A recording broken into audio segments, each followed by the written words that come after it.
Hey there, welcome to Quiet History. Tonight, we're going to explore the story of the Roman Empire, from the early beginnings of Rome to the rise of powerful emperors, and eventually to the fall of one of the greatest civilizations the world has ever known. So get comfortable, relax, and let's travel back in time to the beginning of Rome. The sun, a molten coin of gold, hung low over the mythic landscape of Latium, pouring its honeyed light across a world still soft with creation. The light did not fall, but flowed, a slow, viscous tide that gilded the gentle curves of the seven hills and set the winding ribbon of the Tiber ablaze. From this height, the world seemed a single, breathing entity, cloaked in the deep greens of oak and beech and the dusty silver of olive groves. The air itself was thick with the promise of evening, carrying the distant earthy scent of wood smoke and the faint, sweet perfume of flowering broom. It was a land waiting for a story to be etched upon its skin.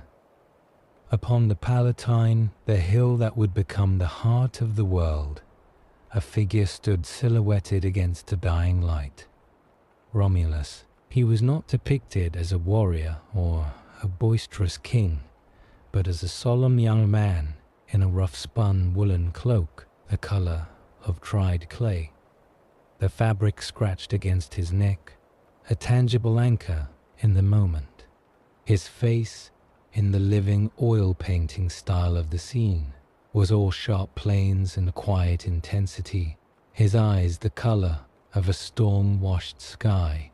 He watched, motionless, as the sacred rite unfolded before him. A priest, his head veiled in white, guided a bronze plowshare drawn by a pure white bull and a snow-white cow. The blade bit into the virgin soil of the hilltop with a soft tearing sound, turning up rich, dark loam.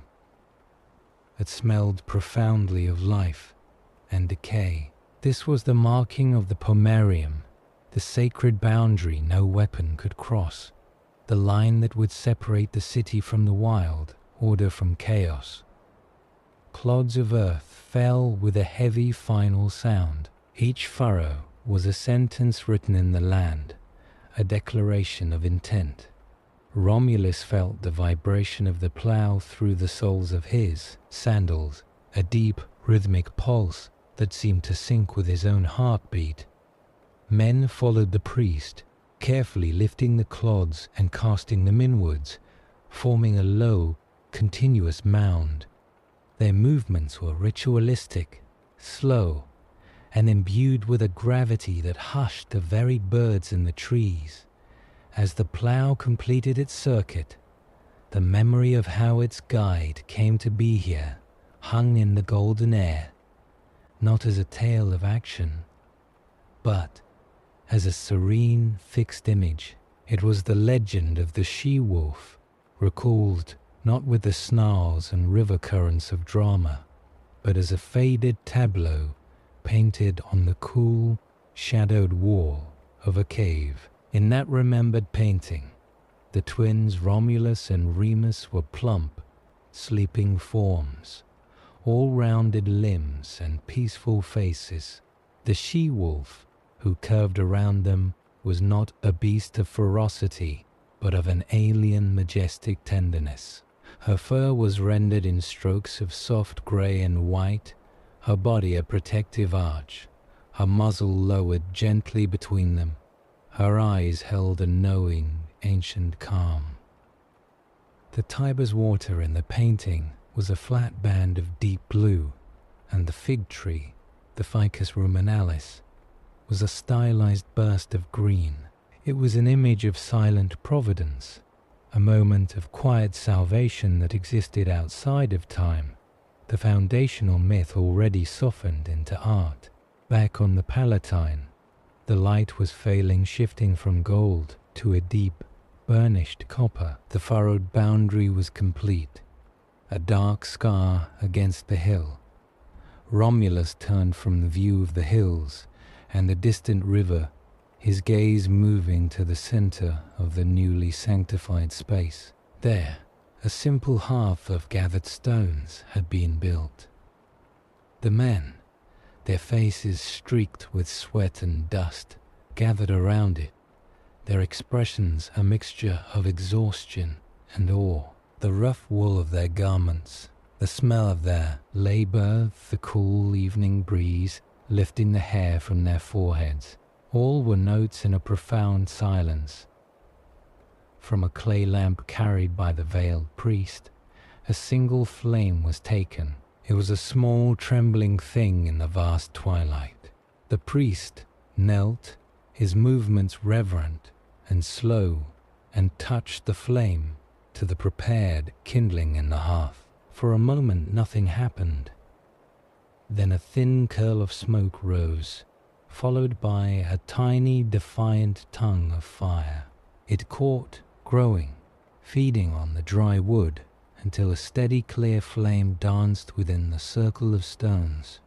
This was the lighting of Vesta's eternal flame. Its light was soft and warm, a living, breathing entity that pushed back the encroaching blue shadows. It painted the faces of the gathered founders in a flickering, ruddy glow, highlighting the determination in their set jaws, the hope in their watchful eyes, the solemn weight of the moment in their stillness. The flame reflected in Romulus's own eyes, twin points of fire in the gathering, dark.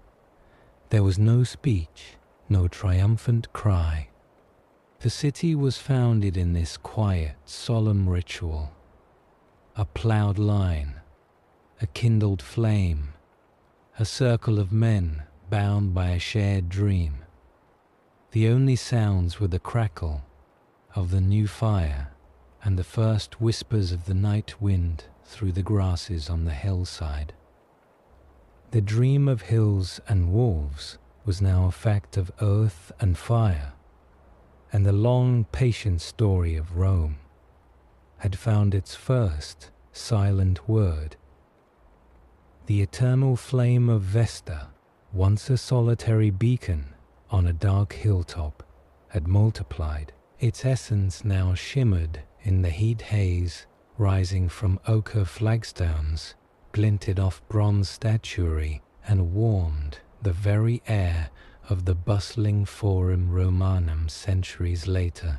The scene dissolved slowly from that primal fire to this mature, teeming heart, not with a cut but a gentle bleed of one reality into the next, as if the city itself had grown around that first sacred spark. Senator Gaius Fabius Dorso felt the sun-warmed stone of the Via Sacra through the thin leather soles of his corset. The heat was a constant, gentle pressure, a tactile reminder of the day's progress and the weight of the ground upon which he walked. Each step was measured, a slow, deliberate procession that had less to do with his destination and more with the act of traversal itself. He was an elder statesman, his frame lean beneath the heavy, cream-colored wool of his senatorial toga, its formal drape a mantle of both honor and burden.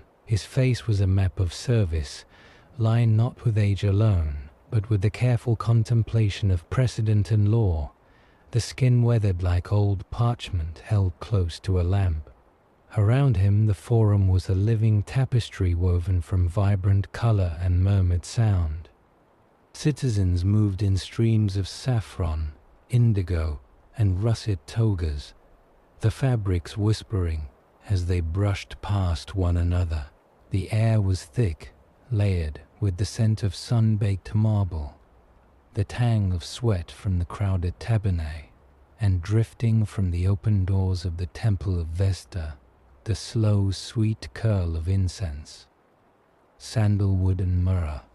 It was the smell of continuity, of prayers offered on this same spot for generations.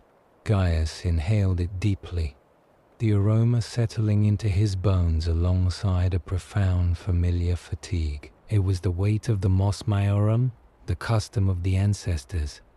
It was not a written code, but a living atmosphere, heavier than any toga, a presence in every shadow cast by the towering temples and every echo in the colonnades. His gaze, pale and watery, yet sharply observant, swept across the crowded space.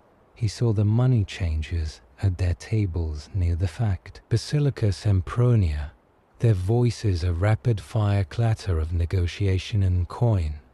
He observed a group of matronae in their stoles of simple white, their heads covered, moving with grave purpose toward the temple of Juno.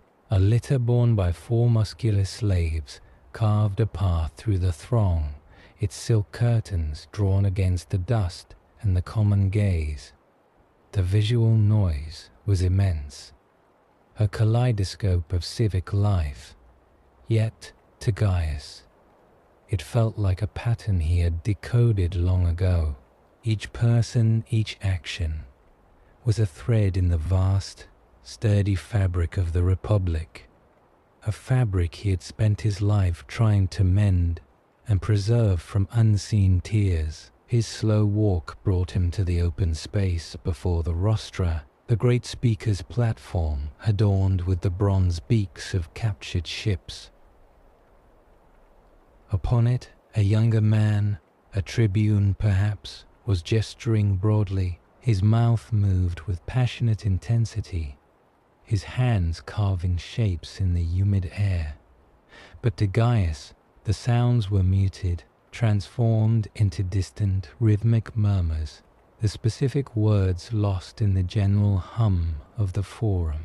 He watched the orator's performance as one might watch a skilled but ultimately predictable dance. The gestures, the outstretched arm pleading to the gods, the fist clenched in righteous anger, were part of the ritual. The substance, Gaius knew, was often secondary to the form.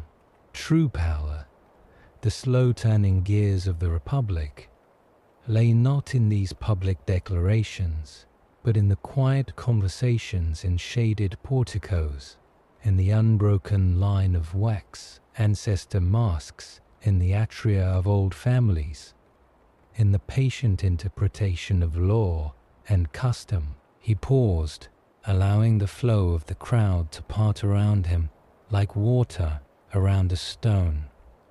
The sun beat down on the crown of his bare head, an insistent, clarifying heat. Beneath his feet, the pared flagstones, worn smooth by countless generations of sandals, felt like the very spine of the state. Here, on this spot, kings had once walked. Here, centuries of consuls and senators had debated the fates of nations. The Republic was not an idea. It was this stone, this heat, this accumulative layer of dust and sacrifice and ambition. It was bronze-shod, not in the sense of military might alone, though that was its fist, but in its foundations, deliberate, heavy, and meant to endure. The mos maiorum was the patina on that bronze, the gentle weathering that proved its age and its value. A faint breeze stirred, carrying a cooler draught from the direction of the Capitoline Hill and ruffling the fringe of his toga. It also brought a clearer strain of the orator's voice for a moment, a single ringing phrase about virtue. And the people, Gaius allowed a faint, almost imperceptible smile to touch his lips. Virtue. It was a word as solid and as frequently polished as the rostra's bronze beaks. He admired the young man's fervor, even as he pitied his certainty. The Republic was not sustained by fervor alone, but by the slow, often dull, application of duty. It was balanced not on dramatic gestures, but on the countless unseen acts of men like himself, who felt the weight of every decision, who measured their words against the silent judgments of the painted ancestors who lined their halls. Turning from the rostra, his eyes lifted to the facade of the Curia Hostilia, the Senate House. Its doors were closed. The real work, when it happened, would occur within, away from the performing crowds. His own presence was required there soon, for a debate on grain subsidies from Sicily. It was a matter of logistics and finance, utterly devoid of the drama on the rostra, yet arguably more vital to the peace of the city. He took a final, slow breath of the forum's layered air incense, dust, humanity, and resumed his walk. The sun-warmed stone continued to transmit its patient, ancient heat upward through his sandals, a constant, grounding reminder. He moved not as an individual, but as a vessel carrying the silent, heavy customs of the ancestors through the brilliant, noisy, fleeting present. The murmurs of the crowd faded back into a generalized sea of sound as he headed toward the shadow of the Senate House. A single, deliberate figure navigating the golden ochre heart of the bronze-shod republic. The cool dimness of the atrium was a sanctuary, a private counterpoint to the public glare of the forum. Senator Gaius Fabius Dorso passed through the vestibule, the heavy oak door closing behind him with a soft, final thud that severed the last threads of civic noise. Here, the air was still and carried the clean mineral scent of collected rainwater. His sandals, silent now on the intricate geometric patterns of the black and white mosaic floor, carried him toward the heart of his home. The center of the room was dominated by the impluvium, a shallow rectangular pool set into the floor. Rainwater from the sloped opening in the roof, high above, gathered here, a captured piece of the sky. The afternoon light, filtered through the lattice work of the compluvium, fell in soft, diffuse shafts that danced on the water's still surface.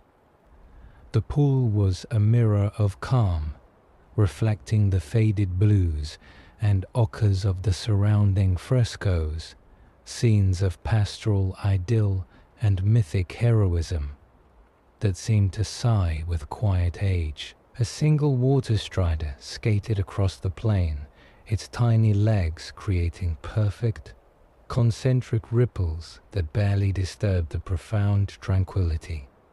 Gaius stood at its edge, watching the ripples expand and vanish, a metaphor for actions and their eventual absorption.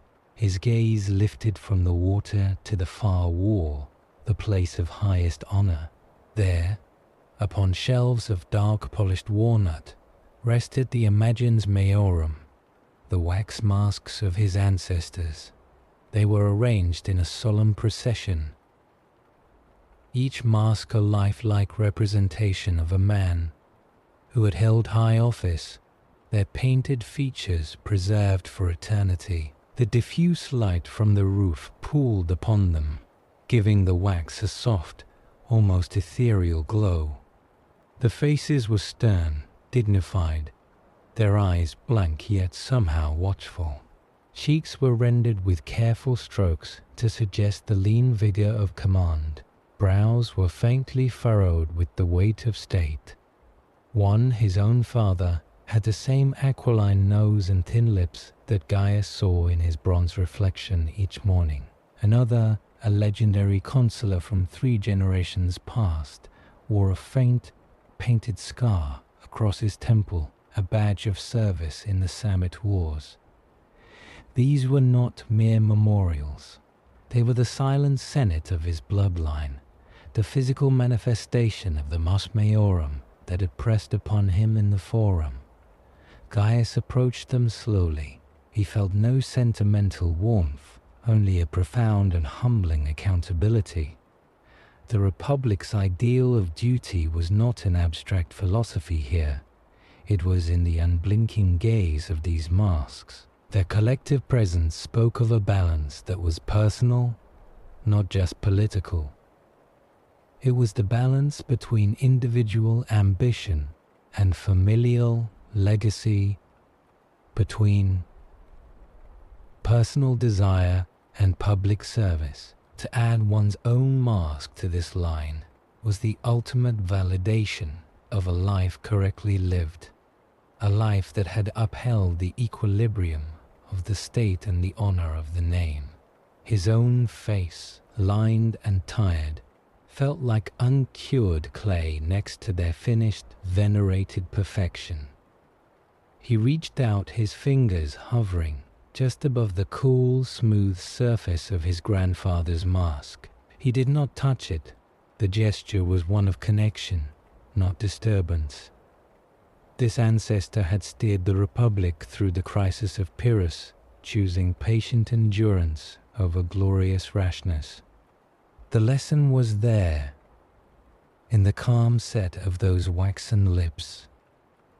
The state was a vessel on a long voyage, and duty was the ballast that kept it upright in storms. Balance was not a static condition, but a continuous, careful adjustment between the orders of society, between the demands of war and peace, between tradition and necessary change. It was a harmony as delicate and as sustained as the surface of the impluvium, easily shattered by a single careless act. From beyond the high walls of the domus, muffled by distance and thick masonry, came a new sound. It was faint, rhythmic, and metallic, the distant, relentless cadence of a legion drilling on the Campus Martius. Clink, clank, clink, clank, scuff thud. The sound was a low, persistent heartbeat, utterly different from the chaotic murmur of the forum. It was the sound of perfected order, of individual wills fused into a single, mechanical purpose. It underscored everything. The peaceful contemplation of this atrium, the debates in the Curia, the very water strider on the impluvium's surface, existed within a world made possible by that grim, disciplined rhythm. The state's power was growing, shaped and hardened by such sounds, its bronze shoes now iron-shod, its reach extending far beyond these 7 hills.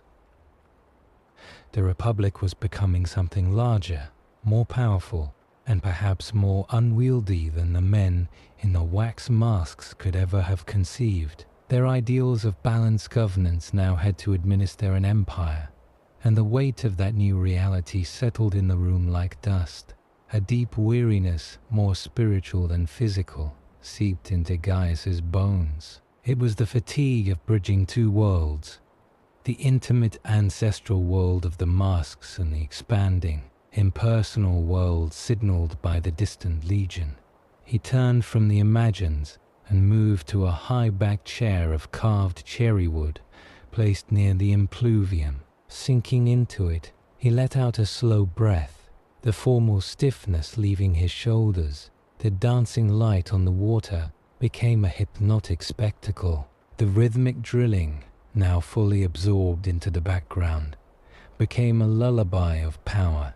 His eyes, pale and watery, remained open, but saw less and less of the physical room. Instead, they saw the idealized republic of the ancestors, a perfect, balanced machine of citizens and laws, small enough for every face to be known, every voice to hold weight. Then that image blurred and merged with the vast, intricate map of provinces and client kingdoms, a network sustained by roads and legions and taxes, an entity where a single citizen's voice was a whisper in a hurricane. The balance, he thought, as his eyelids grew heavy, was not just tipping, it was transforming into something new, something the wax masks could not yet comprehend, The shafts of light from the roof lengthened, stretching across the mosaic floor as the sun declined outside.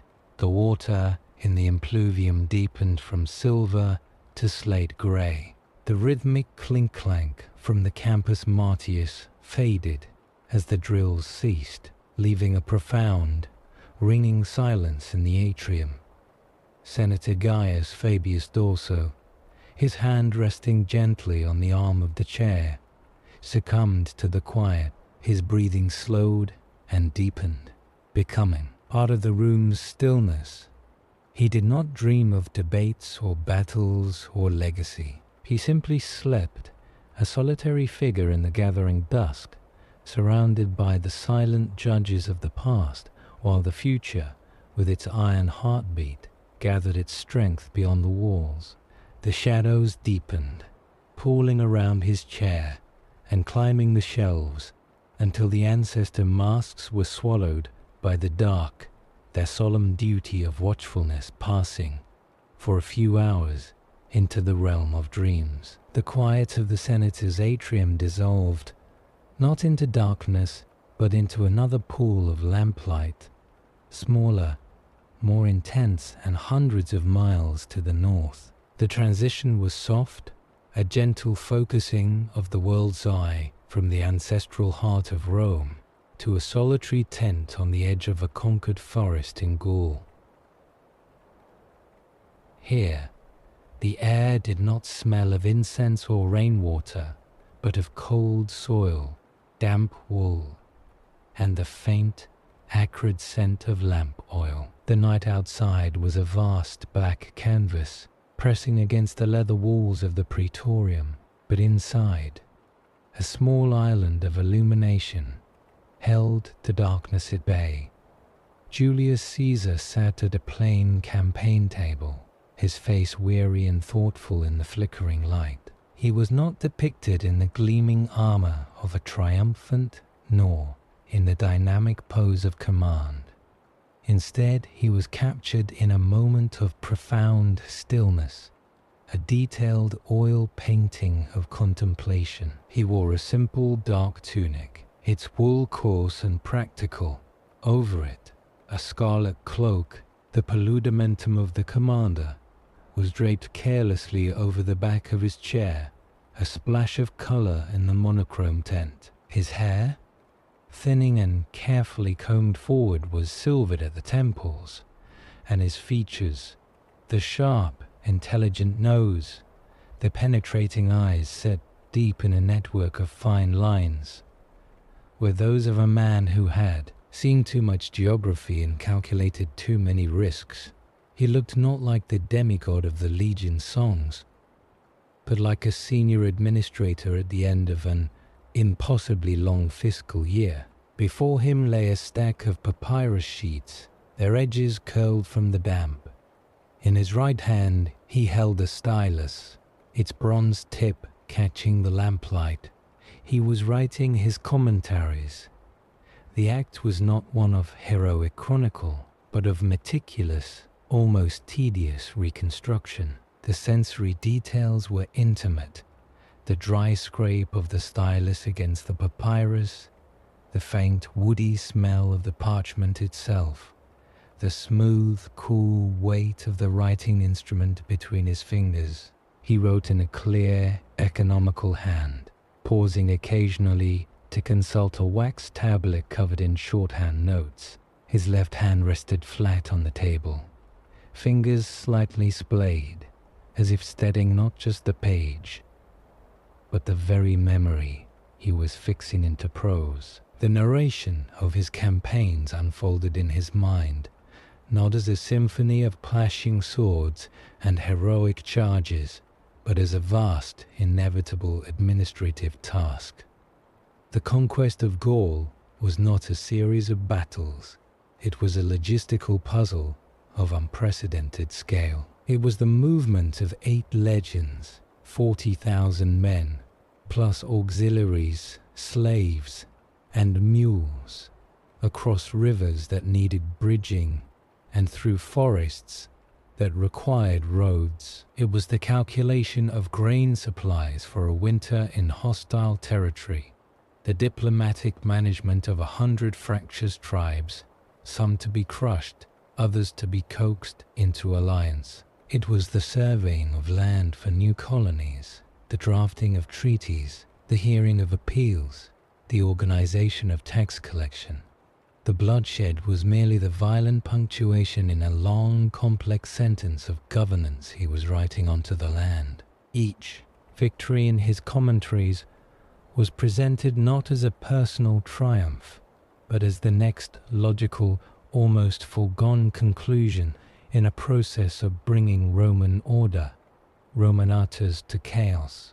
The Gallic chieftain Vercingetorix was less a heroic adversary than a final stubborn variable in an equation Caesar had already solved.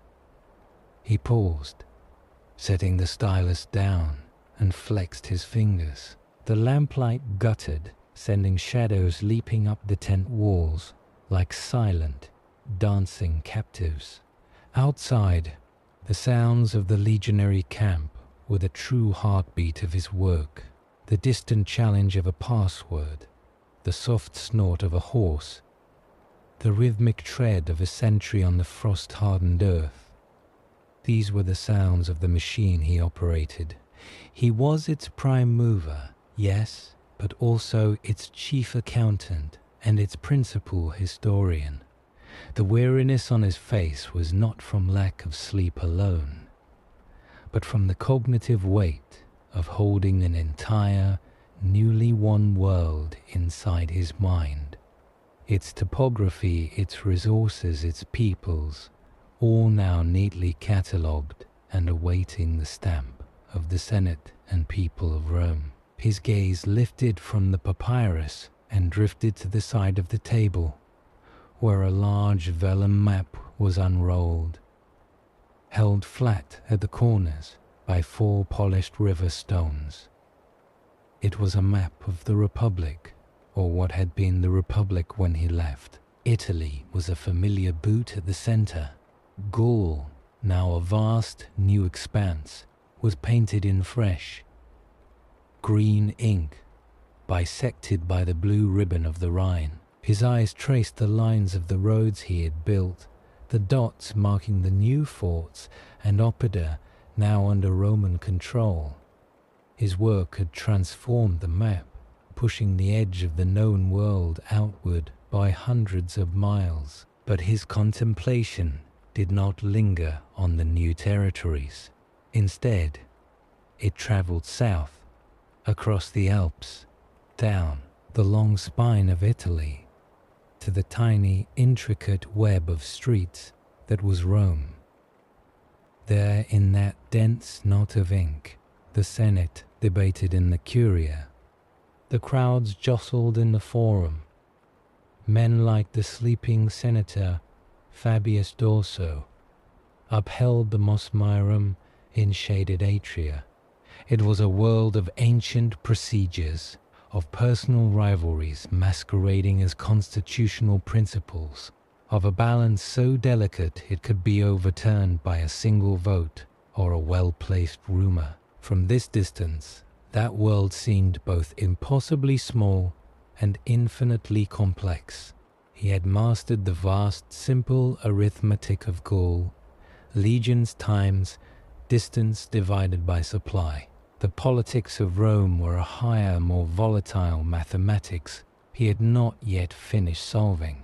He leaned back in his chair, the wood creaking softly. The lamplight now fully illuminated his face, casting the deep hollows of his eyes into shadow. His expression was unreadable.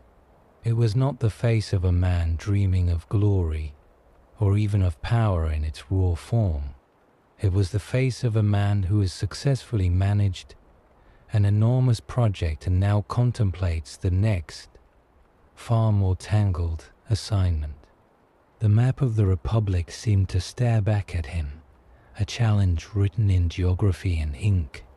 He had tamed the wilderness beyond the Rhine. The true frontier, he knew in that quiet lamplit moment, lay not in the dark Germanic forests, but within the ancient, bronze-shod heart of the Republic itself. The orderly lines of his campaign narrative, the neat borders of his new province, all pointed back toward that tangled, whispering web at the map's center. He did not smile, he did not frown. He simply looked, his weary, thoughtful gaze holding the entire weight of what he had built and the immense, silent question of what it now compelled him to do. The scent of lamp oil grew stronger as the flame burned lower, wrapping the conqueror in a private shroud of light and smoke. A man alone, with a map and the inevitable future it contained. The map in the lamplit tent dissolved into a different geometry of stone and shadow. The transition was not abrupt, but a slow refocusing, as if the world's eye, having contemplated the conqueror's solitude, now drifted south and back through time to a specific portico on a specific afternoon.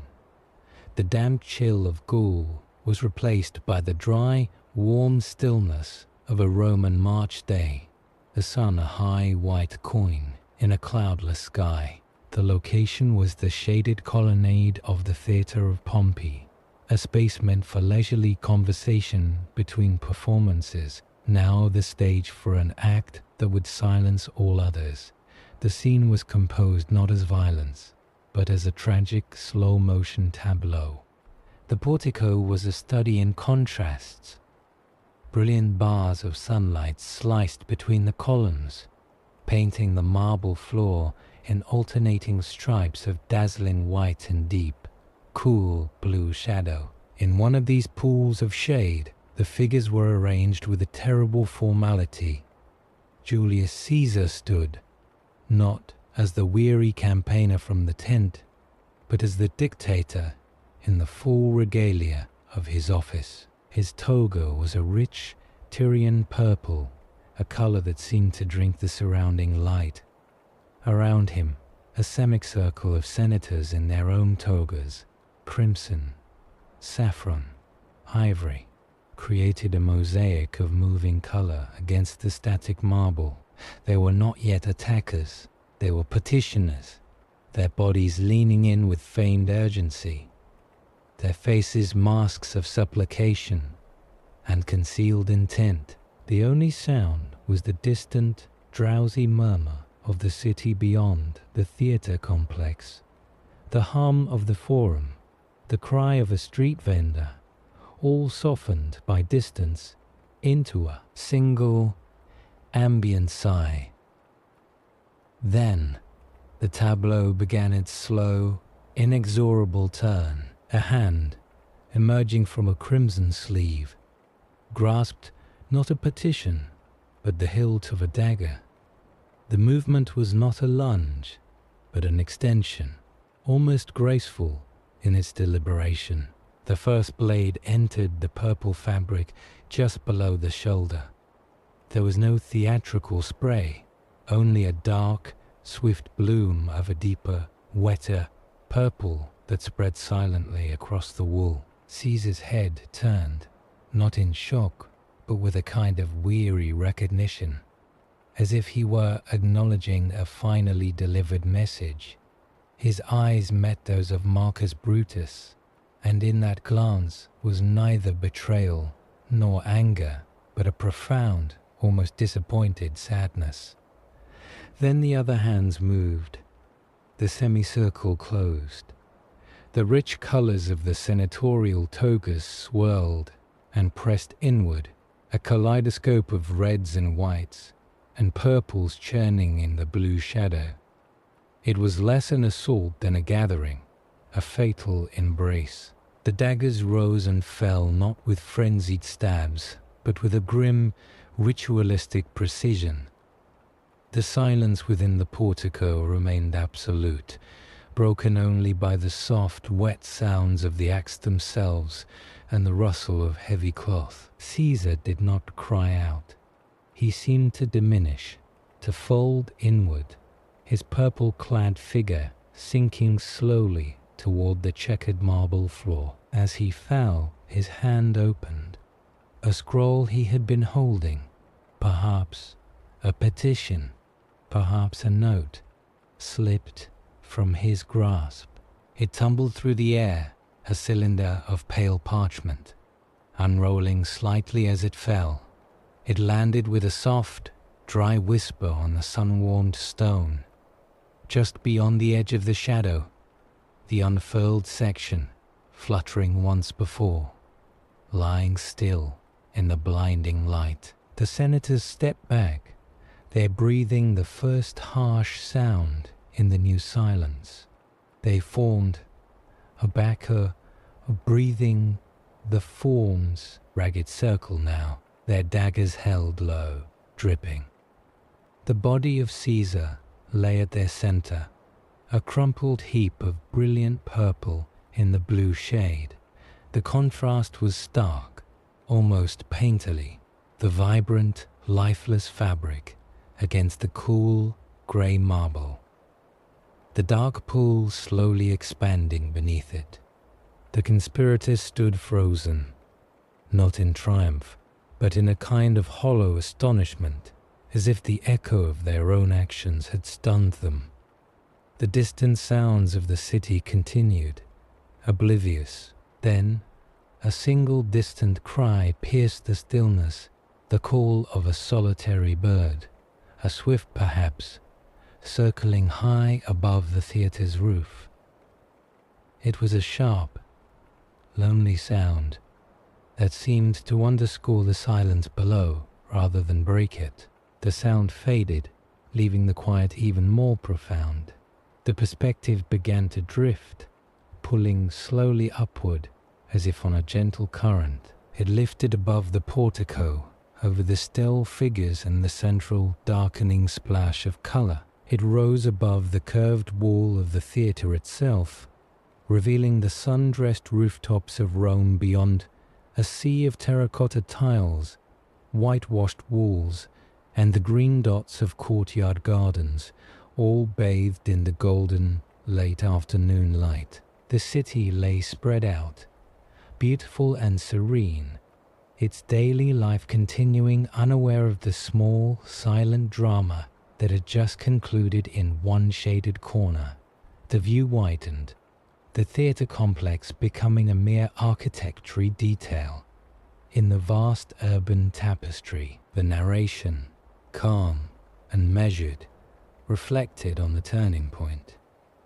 This was not a moment of chaos unleashed, but of inevitability fulfilled. The Republic, with its delicate bronze-shod balance, had been strained by the weight of a single man's authority, by the sheer administrative magnitude of the empire he had helped forge.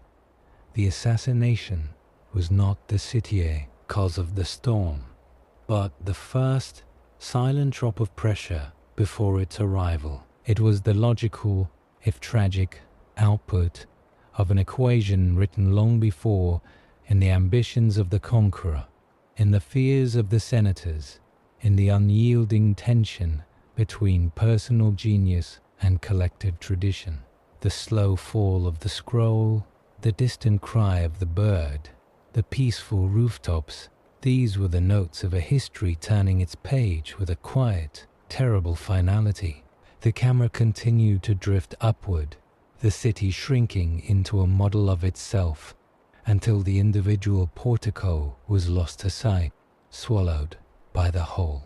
The long afternoon of the Ides was over, and the shadow it cast, though unseen from this height, would lengthen across centuries. A new dawn, pale and delicate as a pearl, broke over the 7 hills. The long, violent afternoon of the Ides had bled into years of civil war, a fever dream of shifting alliances and prescriptions that had scorched the Republic's soul. Now a fragile quiet held, and the light that crept across Rome seemed to carry a sense of tentative repair. It was a light that did not blaze, but clarified, revealing a city holding its breath. On the Palatine Hill, where Romulus had once ploughed the sacred boundary, a young man stood alone on a terrace. He was not an imposing figure, of average height and slender build. He possessed a stillness that was more arresting than any physical prowess. This was Augustus, born Gaius Octavius, now bearing a name that was not a name, but a title, the Revered One. His face, turned toward the waking city, was a study in composed inscrutability. It was a face that had learned, through the brutal tutelage of the past decade, to reveal nothing. The features were fine, almost delicate, with a mouth that held a perpetual, neutral line and eyes the color of a calm sea under a gray sky. They watched, they absorbed, but they gave no answer. He wore a simple white toga, its folds arranged with impeccable, unostentatious correctness. The crimson stripe that denoted his senatorial rank was the only note of color, a subtle thread of authority woven into the plain wool. Below him, Rome stretched out in the morning haze, not as a city of frantic energy, but as a patient convalescent. The visuals were of slow, ongoing metamorphosis. In every quarter, the old sun-browned brick of the Republican city was being sheathed in new skin. Scaffolding of rough-hewn timber encased temples and basilicas like skeletal cocoons. From within these wooden lattices emerged glimpses of the future. The cool, luminous white of lunar marble from Carrara, the deep, celestial blue of Egyptian granite, the subtle green veins of Cipollino. The construction was not a frenzy, but a deliberate, pervasive process of redressing. Workmen moved with the steady purpose of ants, their calls muffled by the distance and the morning air. The sounds were the soft tap of mallets, the grating slide of stone on wood, the distant creak of cranes, a symphony of restoration. His transformation from Octavian to Augustus was not narrated as a dramatic ascent, but as a quiet, meticulous process of becoming an institution. The vengeful young heir, the cunning triumvir, the victor of Actium, those were phases, costumes tried on and discarded. What remained was this calm figure on the hill, a man who had systematically dissolved his own temporary powers only to have them returned to him, layered and legitimized by a grateful Senate and people. He had not seized monarchy, he had curated its acceptable facsimile. He was the princeps, the first citizen, a restoration of ancient values wrapped around a revolutionary reality. The Republic's forms were scrupulously preserved. The elections, the magistracies, the Senate's debates, but their center of gravity had irrevocably shifted to this one inscrutable mind. His gaze swept from the Capitoline, where the temple of Jupiter Optimus Maximus was being refurbished, to the forum below, where the Basilica Julia rose from its ashes in brighter stone. He saw not buildings, but instruments. Each new temple was a pact with the gods, re-establishing the Pax Deorum, shattered by civil strife. Each new portico was a gift to the people, a space for the civic life he now promised to safeguard. The deep blues and whites of the new architecture were not merely aesthetic, they were a visual language of order, purity, and celestial sanction.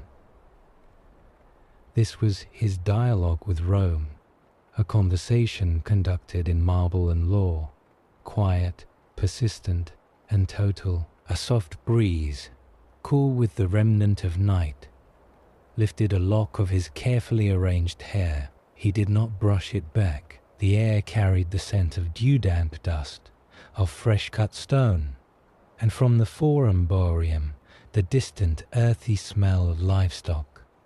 It was the smell of a normal day, and that normality was his masterpiece. The peace he offered was not the thrilling peace of victory, but the profound peace of exhaustion, relieved.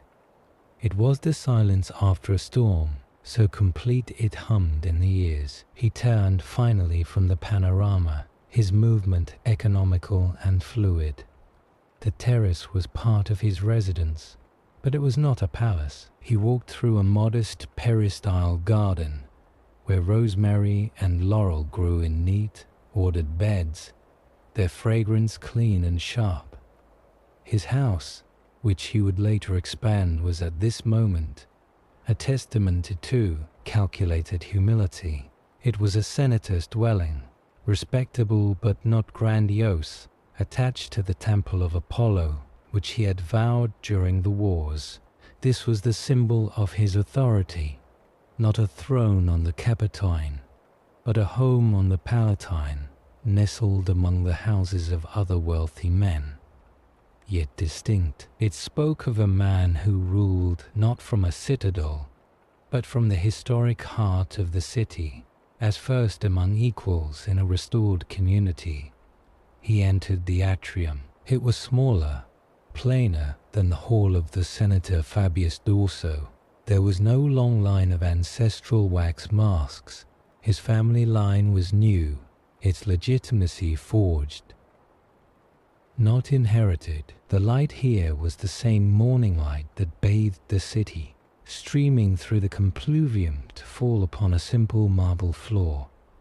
In the center, the impluvium held clear, still water, mirroring the sky. He paused beside it, looking down at his own reflection. The composed, unreadable face looked back, a mask of perfect restraint. The violence, the calculation, the relentless will were all submerged beneath this calm surface, as hidden as the foundations of the new temples being laid across the city. Outside, the sun climbed higher, its rays now slanting through the colonnade to fall in warm golden bars across the threshold. The morning light did not blaze with imperial glory. It washed the modest house in a clear, gentle radiance. It illuminated the plain stucco walls, the simple wooden doors, the well-swept floor. It was the light of dawn after a long night, of a fragile stability, painstakingly built. Augustus stood in a pool of this light, a silhouette of quiet authority, his work of restoration already begun and stretching out before him in the quiet, patient rhythm of the masons' hammers below. The first citizen was awake, and his day, and a long era it would begin, was bathed in the cool, promising light of a Roman morning, the patient rhythm of the masons' hammers, the quiet industry of restoration, swelled into a symphony of sustained calm. The dawn light that had bathed Augustus's modest house now multiplied and diffused, stretching across seas and deserts, over mountains and plains, to illuminate not a city but a world. This was the Pax Romana, the Roman peace, and it was not a mere absence of war, but a palpable presence, a settled order as deep and wide as the sky. The perspective, no longer anchored to a single figure, began to drift like a slow, benevolent breeze across the empire, observing the peace in its myriad, mundane manifestations. That breeze first stirred the fine golden sand of a courtyard in North Africa near Leptis Magna. It whispered across a mosaic floor of breathtaking complexity, laid within the atrium of a prosperous merchant's villa. The mosaic was a masterpiece of order and abundance.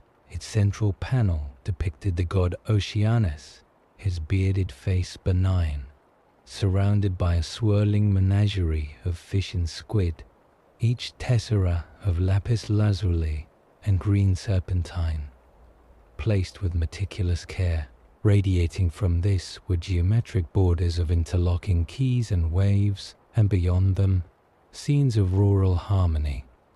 A shepherd with his flock, a peasant harvesting grapes, all rendered in earthy terracottas and ochres. The camera drifted low, as if at ankle height, over this stone tapestry. The marble pieces were cool to the imagined touch, worn smooth in pathways by the passage of bare feet and soft-soled sandals. The peace here was in the detail, in the confidence to invest such labor and a flaw, in the quiet pride of a life secured under the unblinking Mediterranean sun, and the distant, unseen eagle of Rome. Lifting from the villa, the breeze gathered warmth and the scent of thyme and dry earth, carrying the view north and west across the straits to Hispania. Here, in the rolling hills of Baetica, the piece was measured in rows. The camera swept over an endless olive grove. The trees, ancient and gnarled, their silvery green leaves, a shimmering sea under the azure sky. The rows were militarily straight, a testament to land surveyors using the groma, planting not for a season, but for centuries. The order was profound, hypnotic. Workers moved slowly between the trunks, their broad-brimmed hats shielding them from the sun, their hands checking the ripening fruit. The only sounds were the drone of insects and the occasional soft call of one worker to another. This geometric perfection of agriculture, this reliable yield of oil that would fuel lamps in Rome and grease the wheels of trade in Gaul, was the piece's economic heartbeat. It was a quiet, fertile productivity undisturbed by the fear of raiders or the tramp of armies, a landscape domesticated into a perpetual, fruitful yield. The breeze then became a wind, skimming across the white-tipped waves of the Mare Nostrum. It settled on the deck of a merchant ship, a sturdy corbeta with a single square sail billowing like a proud chest. The sea was a breathtaking lapis lazuli, dark and deep, stretching to a horizon that was a razor-straight line between two perfect blues. The ship cut through the water with a steady hissing sigh, its wake a frothy trail that dissolved into the vastness. On deck, amphorae from Hispania, filled with olive oil or fish sauce, were stacked and secured with expert knots. The captain, a sun-leathered man from Syria, consulted a Peri Plus, a sailing guide that listed safe harbors, reliable freshwater sources, and prevailing winds from Alexandria to Massilia. The peace was in this voyage. No pirate fleets lurched over the horizon.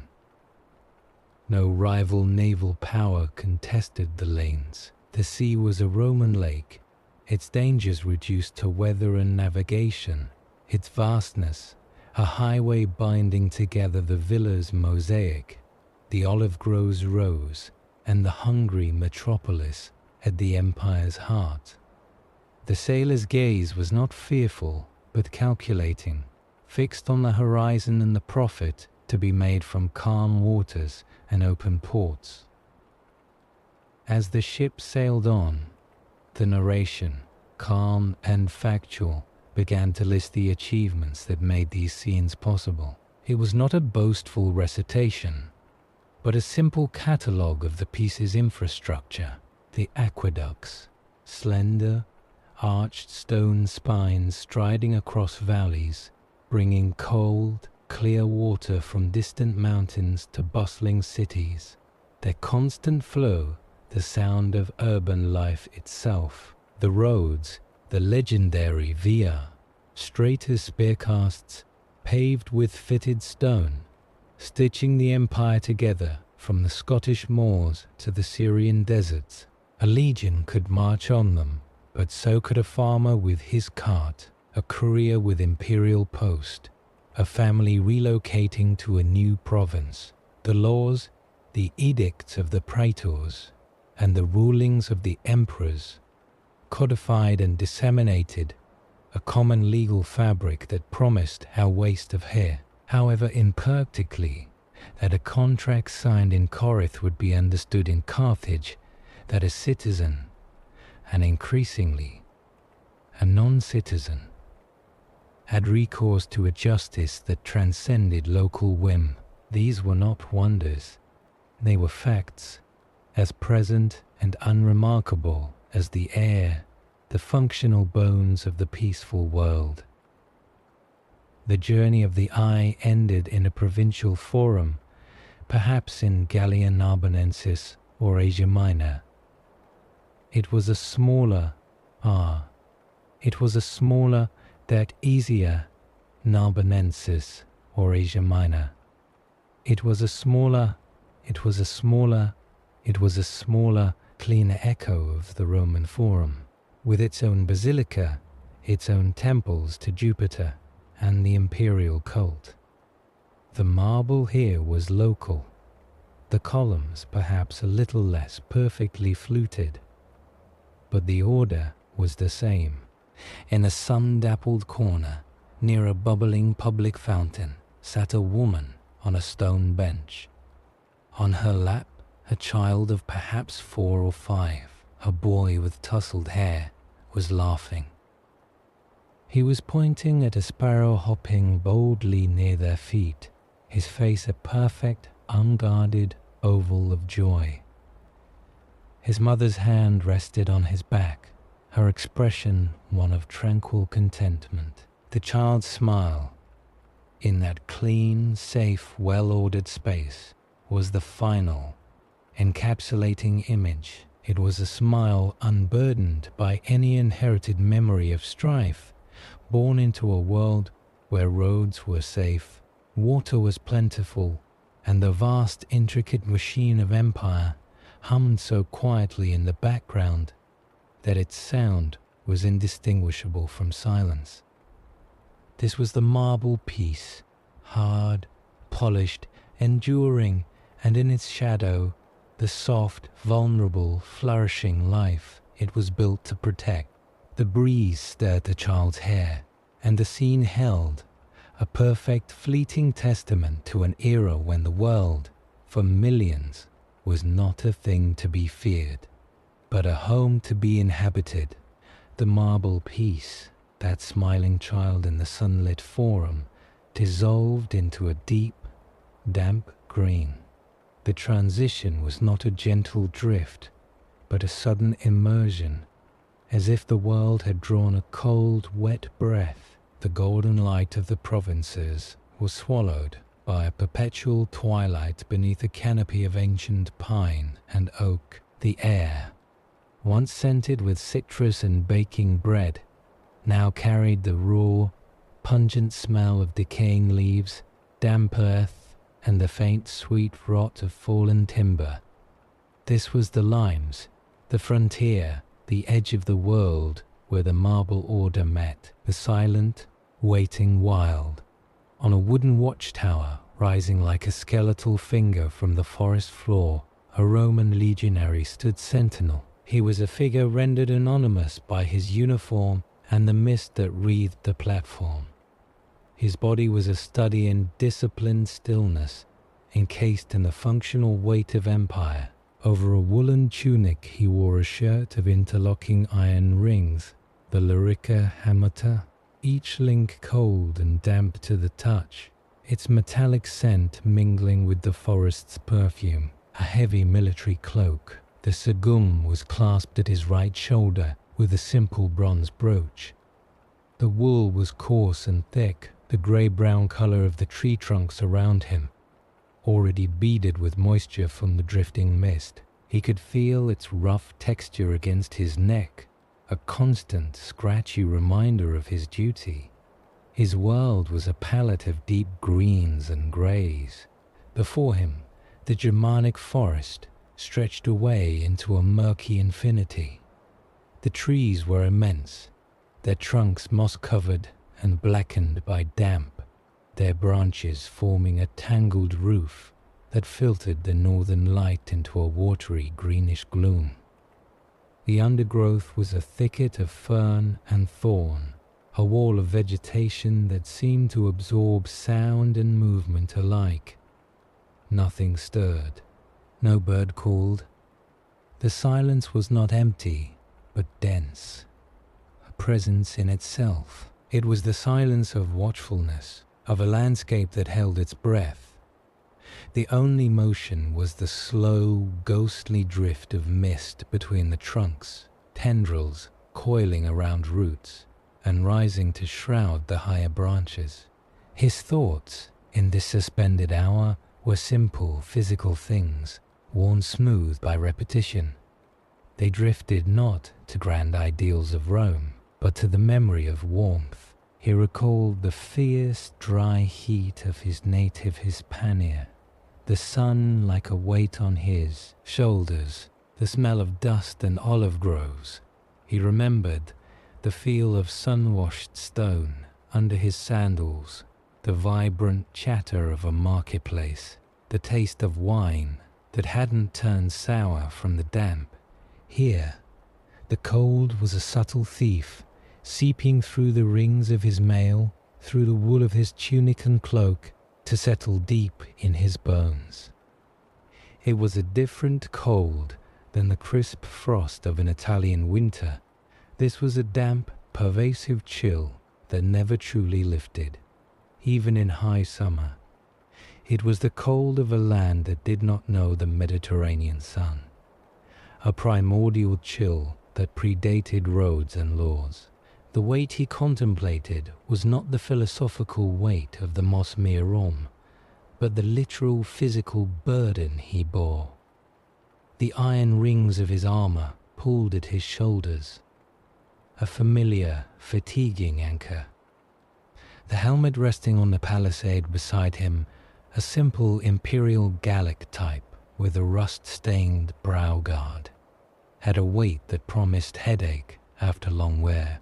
The gladius at his hip, the Pugio dagger on his belt, the heavy oval scutum, leaning against the timber rail. Each was a piece of the empire's might, and together they were a crushing load. He was not a conqueror here, not a builder of roads. He was a stationary object, a human marker placed on a map, his purpose to be a fixed point of observation, to embody the line beyond which the order did not flow. He shifted his weight minutely, the wood of the platform creaking under his nailed kalagi. The sound was shockingly loud in the forest silence. His eyes, narrowed and accustomed to the gloom, scanned the same sector of tangled green for the 1000th time. He looked for the broken branch that was not there yesterday, for the unnatural stillness of an animal frozen by a hidden presence, for the faintest wisp of smoke from a hidden fire. He saw only the endless identical trees, the shifting mist, the deepening shadows. The landscape was utterly still, yet it felt alive with potential movement. Every fern clump could conceal a watching eye.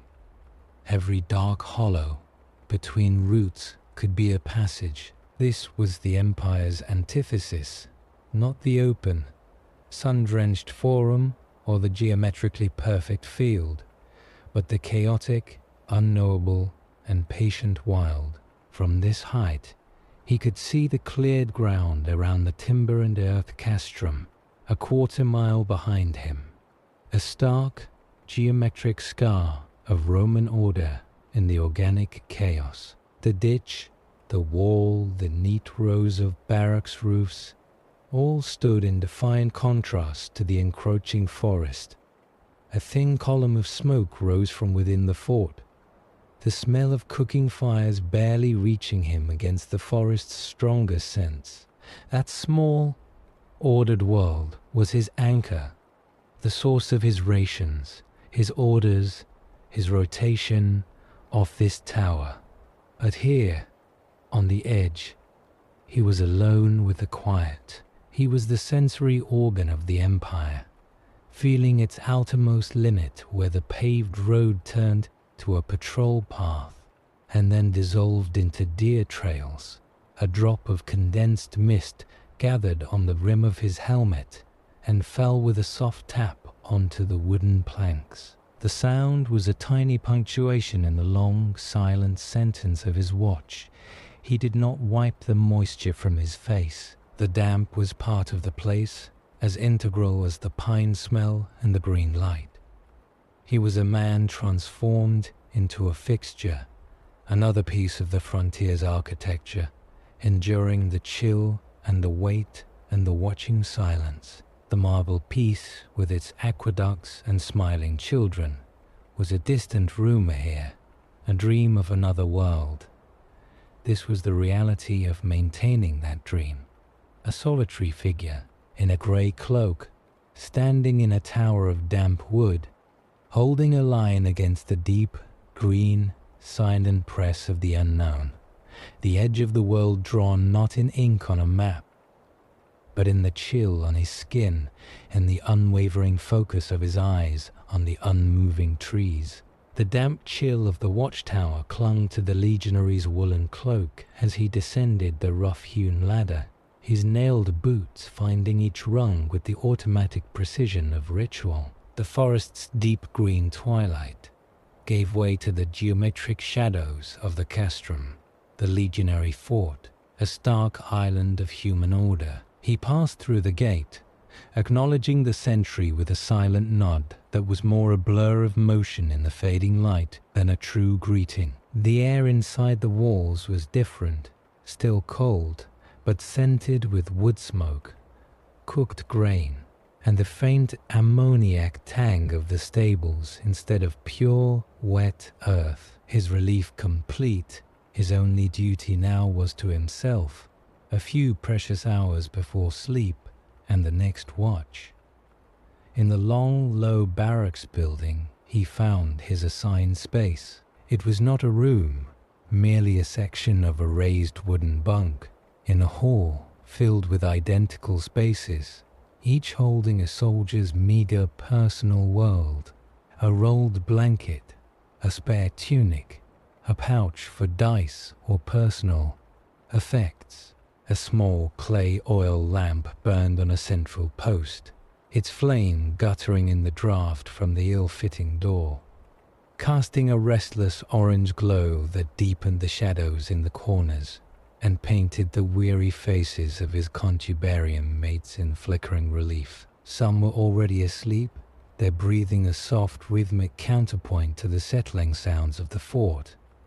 Others sat in silence, honing blades or mending gear, their movements economical and tired. He shrugged off his heavy sagum, the damp wool releasing a cloud of cold forest air, and unbuckled the weight of his mail shirt, laying it carefully on the bunk with a muffled clink of iron. The relative lightness was a profound relief. From a leather satchel, he retrieved a wax tablet, a stylus, and a small block of ink. He moved to a stool near the hearth at the barracks end, where a low fire of pine logs crackled softly, fighting the encroaching chill. The warmth was a physical pleasure, seeping into his hands as he held them toward the flames. The firelight was the only true illumination, a pool of living, moving gold in the sea of gloom. Settling on the stool, he placed the tablet on his knee. His hands, now ungloved, entered the circle of firelight. They were the hands of a soldier, not a scribe. Calluses ridged his palms, and the base of each finger, leathery badges from the constant grip of sword, shield, and shovel. The nails were short, clean but stained dark at the edges, with a mixture of soil and iron oxide from his gear. A thin, white scar bisected the knuckle of his right thumb, a souvenir from a training yard years and miles to the south. They were capable, utilitarian hands, Yet now they performed a delicate task. He picked up the stylus, his grip initially clumsy, then more certain as muscle memory from rare moments like this took over.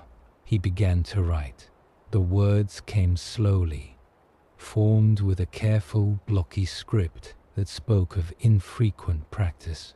He wrote in Latin, but it was the simple, functional Latin of the ranks, devoid of oratory or poetry. He described the world around him not as a philosopher or a geographer, but as a craftsman reporting on materials. The roads, he wrote, were straight. This was their most remarkable feature. They cut through the land without deference to hill or stream, a line of packed gravel and fitted stone that defied the natural chaos. He did not marvel at their engineering. He noted their utility and their strangeness in this place of wandering animal trails. He described the endless forest. He had no word for sublime or primeval. It was simply endless, a sea of trees so thick it swallowed light and sound, a presence that pressed against the neat lines of the fort's walls. He wrote of the cold, a damp that settled in the bones, and the silence, which was not true silence but a blanket of small, wet sounds, dripping, rustling, the sigh of wind in high branches, that somehow felt quieter than no sound at all. He did not write of fear or loneliness in explicit terms. Those feelings were encoded in the descriptions themselves, in the stark contrast between the straight road and the endless wood, between the warmth of the fire and the damp chill that waited outside. He wrote of his comrades, calling them by their nicknames: Tauruses, for the big man from Lombardy; Lupus, for the swift scout from Pannonia. He assured the recipient, presumably a brother or a father in Hispania, that he was well, that the rations were sufficient, that his health was good. These were the required lines, the formula of solace across the distance.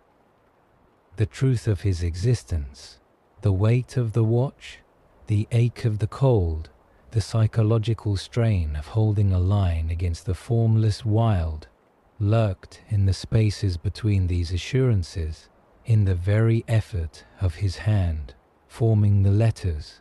The sounds of the barracks faded into the background, the soft crackle and pop of the pine resin in the fire, the deep, even breathing of sleeping men, the occasional rustle of straw as someone turned in their bunk. From beyond the barrack walls, cutting through these intimate noises, came the distant rhythmic footsteps of the changing guard on the ramparts.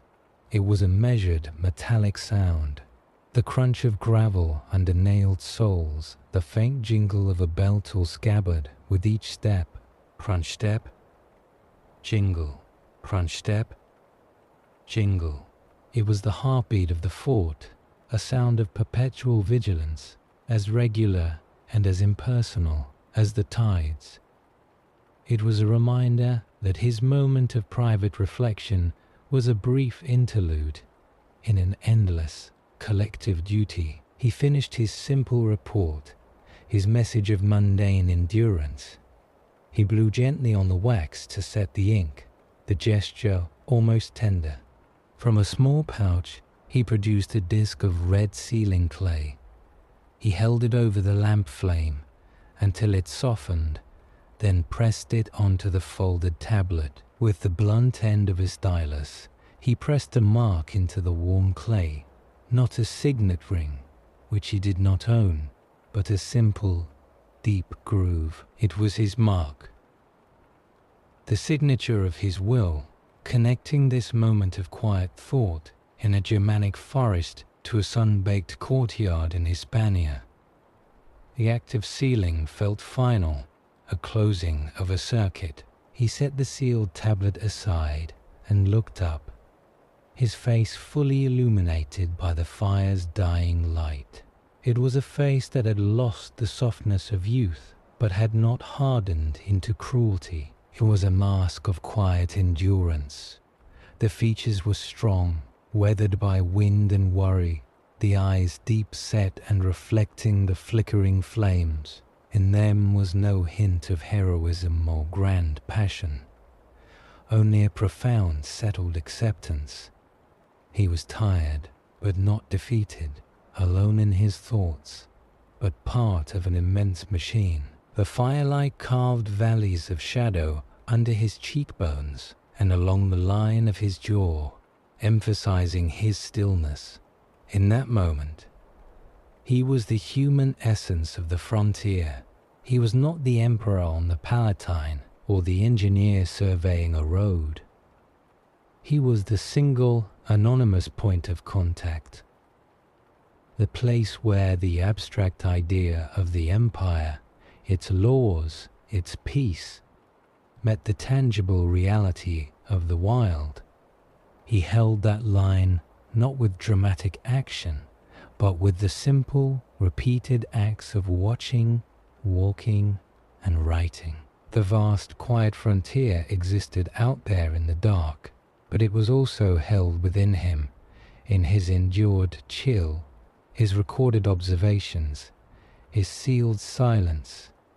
The fire burned lower, its light retreating until his face was half in shadow, a study in patient fortitude. Then, with a slow exhalation that misted in the cold air, he rose, took his sealed letter, and placed it with his gear. He banked the fire, plunging the end of the barracks into near darkness, save for the glow of embers. In that dark, surrounded by the sounds of other men's sleep and the eternal, rhythmic footsteps on the wall, he lay down on his bunk, pulled his blanket over himself, and closed his eyes. He was a single point, holding the line, a sentinel not just of space, but of a civilization's quiet, determined breath in the face of the endless, waiting night. The rhythmic footsteps on the frontier wall, the patient breath of the sentinel in the dark, faded into a deeper, more profound silence. The perspective did not travel across space this time, but through it, settling not on an edge, but at a center. It was the vast, echoing bowl of the Flavian amphitheater, the Colosseum, but a Colosseum seen in a rare state of abandonment.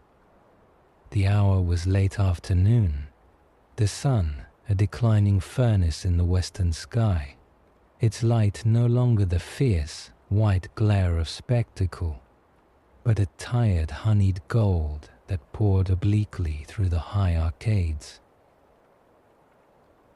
The arena lay empty, the sand of the arena, usually recta, a para-fine, blood-absorbent consistency, was untouched, its surface a uniform, pale ochre stretched like a taut skin across the elliptical floor. Long sharp shadows from the upper tiers striped this sand in alternating bands of gold and deep blue, a giant sundial marking the quiet passage of an unremarkable day. The silence was not mere absence of noise. It was a presence, a tangible thing, filling the colossal space. It was the silence of 80,000 absent voices, of absent cheers, absent gasps, absent the roar of beasts and the clash of arms. The air, still warm from the day, carried only the faint, mineral scent of sun-baked travertine and the dry, clean smell of the sand itself. High above, a few swallows darted and swooped through the open oculus of the sky, their sharp, lonely cries amplified by the curvature of stone before being swallowed by the immense quiet below. The architecture itself was the true subject. The narration, calm and measured, began not with events, but with the patient, immobile witness of the stones. The great concentric rings of seating rose in perfect, stacked curves, each arch a frame for shadow or sky. The marble veneer that once sheathed the interior, gleaming white under the sun, was now patchy. In some places, it shone still brilliant. In others, it had been stripped away, revealing the rough, volcanic tufa and brick skeleton beneath the functional bones of the spectacle. This slow revelation was not presented as vandalism or decay, but as a natural, almost imperceptible process. It was like gilding wearing thin on a bronze statue, the underlying truth of the material gradually asserting itself through years of weather and gentle neglect. The Colosseum was not dying. It was settling into a different, more permanent state of being, its purpose fading but its form enduring with a monumental patience. Within this silent, enduring vessel, the first gentle strains of instability began to be traced, not as a crashing chord, but as a distant, faintly discordant melody heard from another room. The focus remained on the play of light and shadow on the sand, on the perfect geometry of the arches, even as the words spoke of unseen tremors. Succession crises in distant palaces were not narrated as bloody coups, but as administrative hiccups, a slight stutter in the meticulous handoff of authority that Augustus had designed. A capable emperor died without a clear heir. The Praetorians auctioned the purple to a wealthy senator. A general on the Danube was proclaimed by his troops. These events were not chaos, but adjustments, each one a tiny, almost imperceptible slackening of the central tension that had held the imperial system taut. Distant invasions, the first pressure on the frontiers, were described with the same detached calm. They were not the screaming hordes of later legend, but migrations, slow shifts in human geography. A Germanic tribe, pressed from behind by other tribes, petitioned to cross the Danube and settle on fallow imperial land. The request was granted, then regretted. A Persian dynasty revived old claims on the eastern provinces, leading to a series of campaigns that drained treasury and legions from other posts. These were not catastrophic breaches, but slow leaks, a gradual seepage of the wild into the ordered space, much like the evening shadows seeping across the arena floor. The Pax Romana was not shattered. It was becoming slightly more difficult to maintain, its enforcement requiring more effort, more coin, more constant, wearying attention. The golden thread of the narrative, the full, unbroken line from Romulus' plow to the sentinel's watch, began to unspool, but the unspooling was graceful, almost lazy. Almost lazy. There was no sudden snap. The empire, like the afternoon light in the Colosseum, was slowly changing quality. The brilliant, clarifying light of the Augustan and early imperial noon was softening into this richer, more melancholic gold. Institutions persisted. The Senate met. Taxes were collected. Legions stood on the walls. But the sublime, self-confident momentum, the sense of inevitable forward progress, had subtly ebbed. It was replaced by a mood of management, of upkeep, of dealing with complexities that multiplied faster than they could be solved. The camera in the mind's eye drifted upward, floating toward the highest tier of the amphitheater. From this vantage, the empty arena became a perfect sandy oval, a stage without actors. The striped shadows lengthened, the blue bands deepening to purple, the individual arches of the exterior facade, each a masterpiece of engineering, stood in sharp relief against the darkening sky. This was the focus, the enduring architecture itself. The empire's political body might suffer fevers and chills, but its physical and legal skeleton, these roads, these laws, these monumental spaces, remained. They were patient. They had been built for eternity, or for something very close to it, and they seemed to watch the fleeting human dramas with the indifferent endurance of geology. The crises of succession, the distant rumblings of invasion, were mere weather passing over a mountain range. The mountain remained. The last of the direct sunlight vanished from the arena floor, leaving it in a uniform, cool blue shadow. The upper levels of the Colosseum, however, still glowed, captured in the final fiery embrace of the hour. The Aryan Praise, setting sun, the travertine burned orange and pink, a crown of fire atop the deepening violet of the interior. The contrast was breathtaking. The hollow, silent, shadowed bowl and the radiant, triumphant stonework against the sky. It was a metaphor for the moment. The brilliant visible achievement of Roman civilization still shone with undeniable glory, while its heart, its daily lived reality, was cooling into shadow, its central purpose quietly vacated. The swallows vanished, the silence deepened, now tinged with the creeping chill of evening.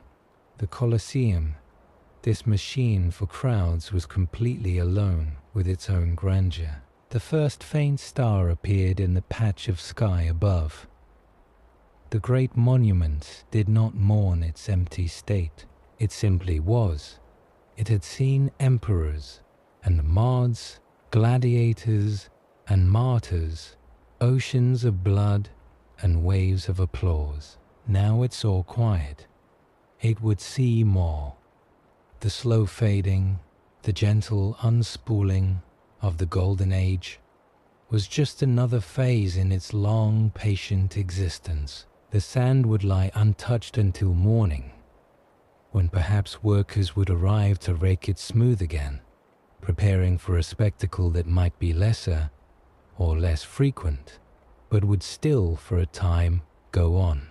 The thread unspooled, but the spindle, the immense, enduring fact of Rome, remained, held fast in the gathering twilight, waiting with stone patience for whatever form the next dawn would bring. The patient twilight of the Colosseum gave way to a sharper, more angular light.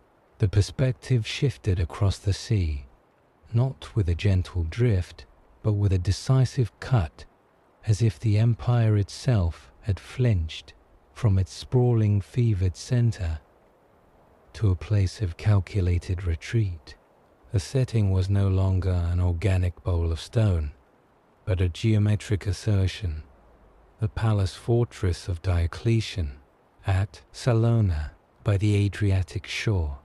It was not a palace in the sense of sprawling luxury, but a fortified camp translated into monumental stone, a vast, perfect rectangle imposed upon the coastline.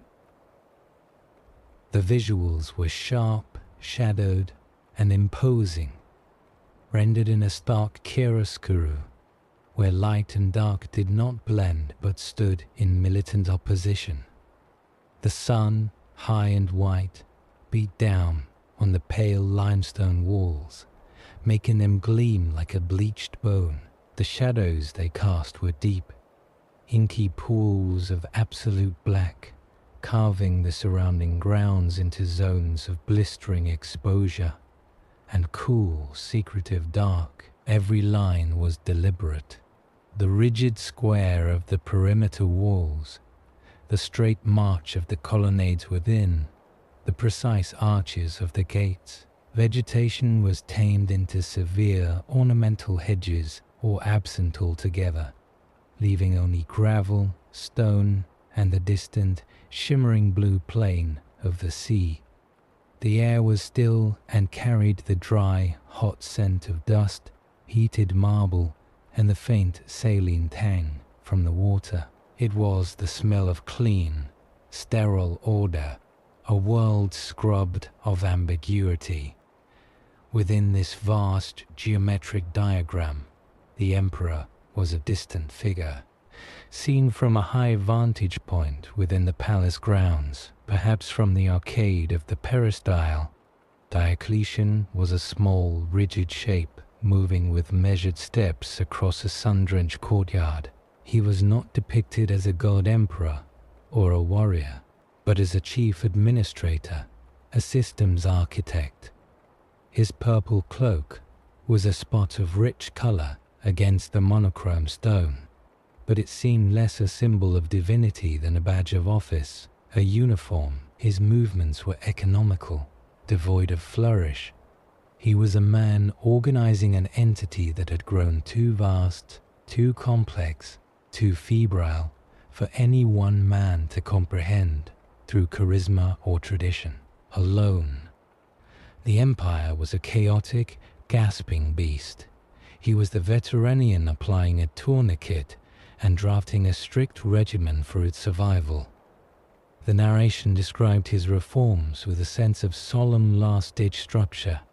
This was not innovation, but desperate triage. The division of the empire into East and West, each with its own senior Augustus and junior Caesar. The tetrarchy was not a fracturing, but a multiplication of command nodes. It was an admission that the single radiant center could no longer project its will to every threatened frontier in time. The system was designed like a redundant machine. If one emperor fell, another was already trained and in place, preventing the succession crises that had bled the state for generations. The doubling of provinces, the separation of military from civilian authority, the freezing of professions to ensure tax revenue. These were not visionary policies, but the actions of a brilliant quartermaster imposing strict ration. The goal was not glory, but functionality. The poetry of empire had ended. This was its grim, essential prose. From the distance, Diocletian could be seen entering a shaded loggia, where aides awaited with scrolls and ledgers. The scene was one of intense, silent bureaucracy. The grandeur of the palace served not to glorify the man, but to house the immense cold machinery of control he was building. The marble underfoot, the vaulted ceilings, the stately columns, all were a shell for a new kind of imperial power, impersonal, institutional, and rigid. The mos maiorum was irrelevant here. The only ancestors invoked were the precedents of administrative efficiency. The peace he sought was not the joyful Pax Romana, but a stern, enforced stability, a peace that resembled silence in a barracks after a punishing day of drill. Yet, within this formidable shell of control, a profound personal logic was at work. The most radical of Diocletian's restructurings was not of the empire, but of the imperial office itself. He systematically divested it of its remaining republican illusions, wrapping it in Eastern ceremony, requiring prostration, adopting the title Dominus, Lord. He was not first among equals, but a monarch set apart, his authority made visible and unapproachable. This too was part of the order. If the empire was to be a machine, the emperor could not be a mere component. He had to be its engineer, a figure beyond the machine's friction and wear. And then, with the same methodical calm with which he had divided provinces and regulated prices, he performed his final revolutionary act. After 20 years of rule, his health declining, he simply stopped. In a ceremony in Nicomedia, then here in his Dalmatian palace, he abdicated. He compelled his co-Augustus Maximian to do the same. The Tetrarchy was designed to handle this. The system absorbed the shock without a tremor. The news rippled out along the roads and sea lanes his administration maintained, a wonder greater than any conquest. A Roman emperor had voluntarily laid down the purple, not at sword point, but by his own reasoned choice. The chapter's end depicted not the ceremony, but its quiet aftermath. The grand geometric palace, now a monument to an idea completed, receded into the background. The focus shifted to a small walled garden on the seaward side of the complex, a space the immense fortifications had hitherto concealed. Here, geometry softened. The lines were of raised vegetable beds, not colonnades. The air smelled of rosemary, thyme, and rich, damp soil. Diocletian walked into this space alone. He had exchanged the imperial purple for the simple, rough-spun tunic of a country gentleman. The rigid posture was gone. His shoulders had a slight, weary slump. He moved slowly along the gravel path between the beds, his hands that had signed edicts dividing continents, now reaching out to feel the leaves of a cabbage plant, testing its firmness. He stopped before a row of onions, their green shoots straight and vigorous in the mellow afternoon light. Beyond the low garden wall, the Adriatic stretched to the horizon, a vast, peaceful blue. This was the ultimate retirement. He had not retreated to a life of philosophical contemplation or decadent leisure, but to the most fundamental, tangible order there was, the cultivation of plants. The empire he had strapped into its administrative harness would continue without him, according to the systems he had built. Here, his jurisdiction was a few square yards of soil, his subjects rows of legumes and herbs, his duty the simple, cyclical tasks of planting and harvest. The solemn last-ditch structure of his life's work found its perfect, quiet counterpoint in this seaside vegetable garden.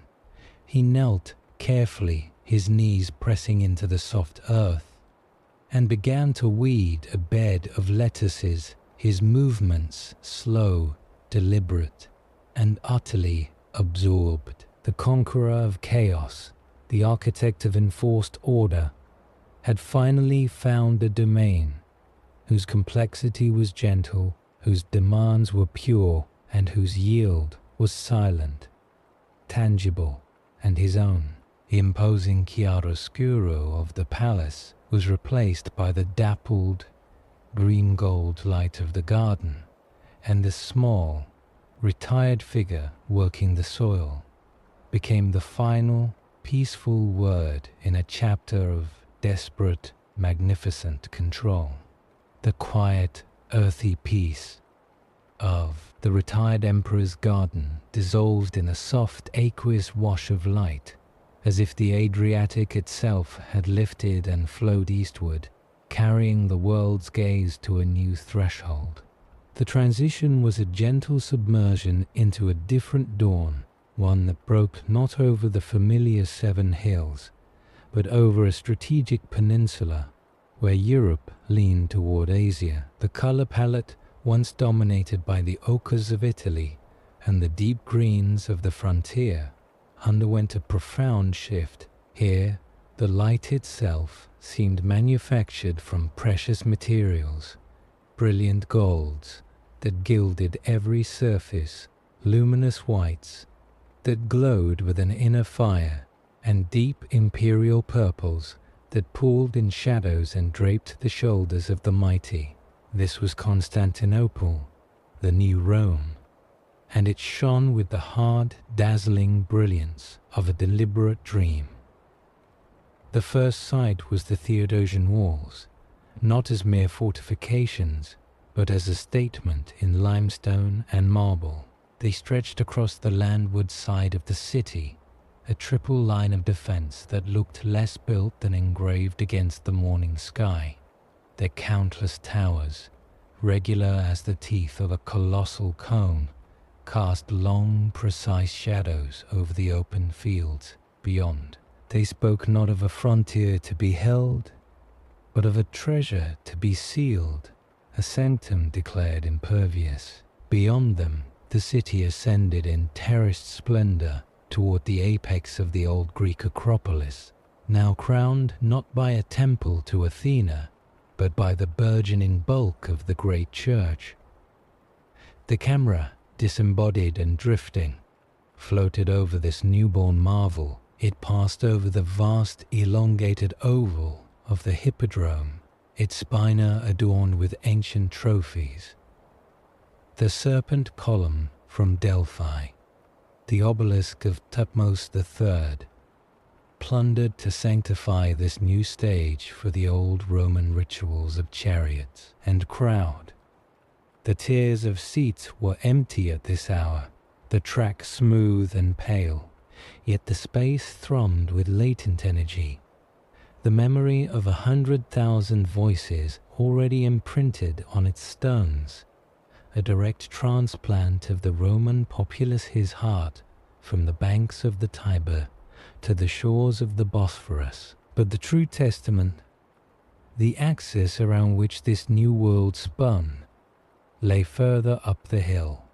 It was the Hagia Sophia, still under construction.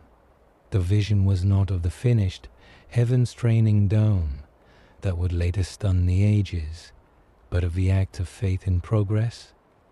A forest of wooden scaffolding, a temporary exoskeleton of breathtaking complexity, encased the rising brick-and-mortar core. Within that wooden cage, the curve of the main apse was already visible, a giant's half-closed eye facing the sunrise. Workmen, tiny as ants against the scale, moved along the ramps and platforms.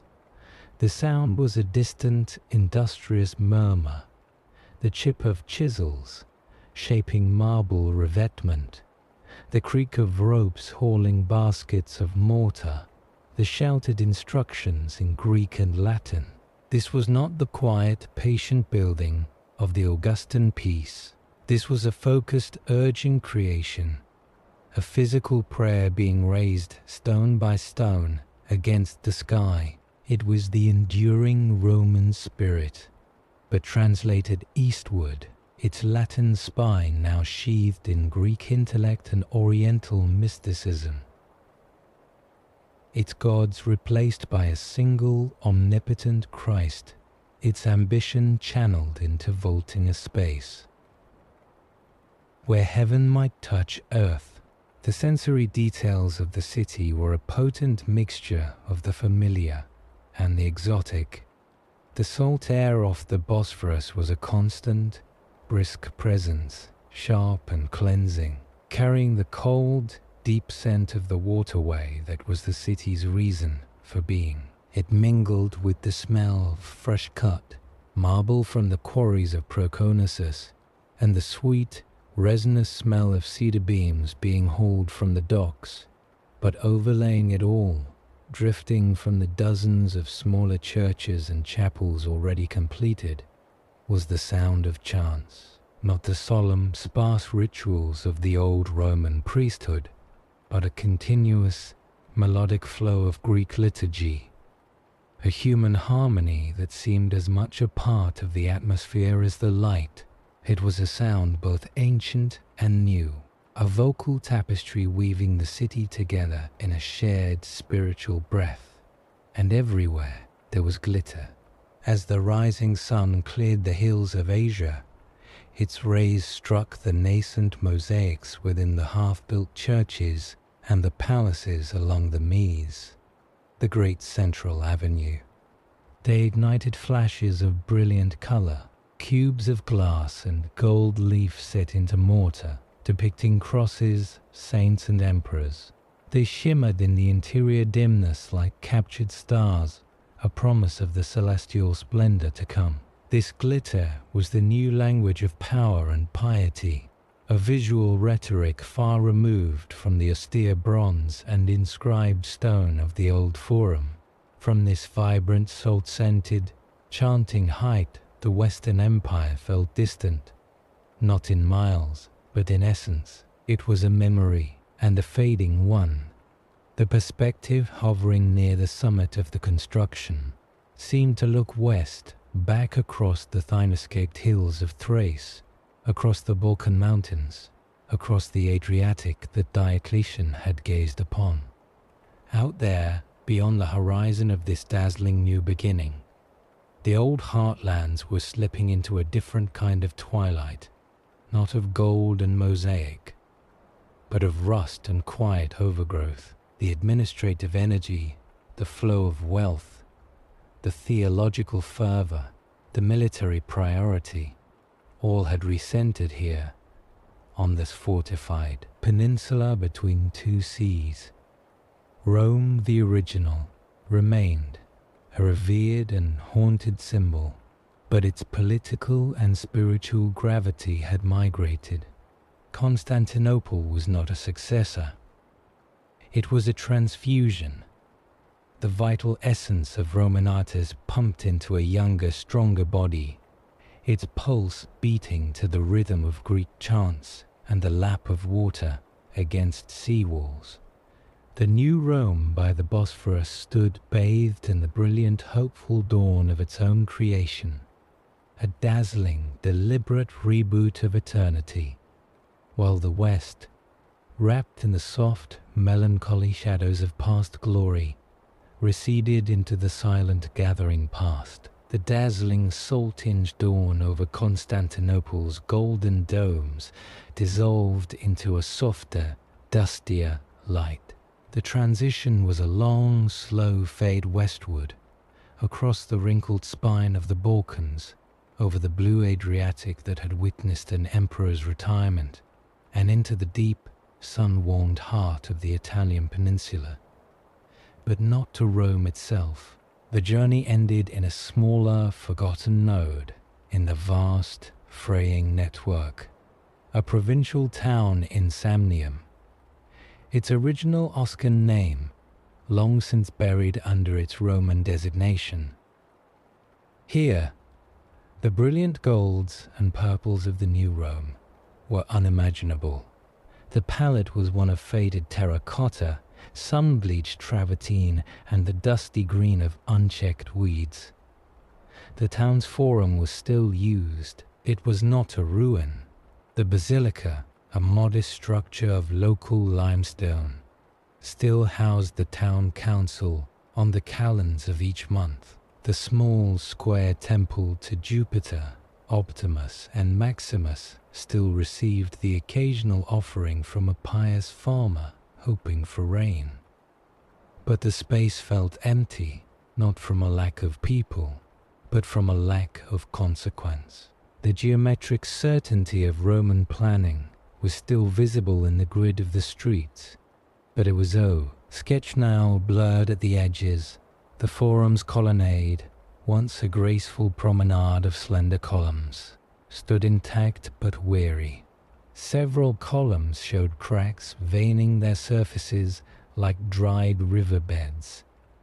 Between the wide flagstones which still held the day's heat, like stored memory, tufts of grass and small, stubborn weeds had found purchase, their roots patiently prying the joints apart.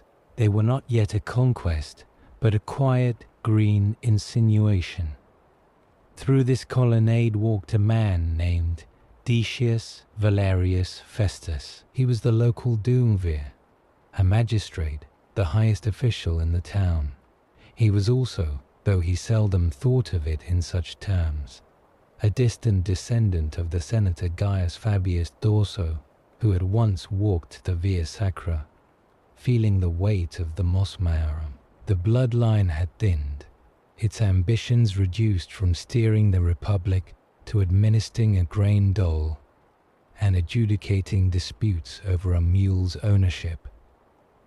Festus was a man in his late 40s, his face kind, but etched with the fine lines of manageable worries.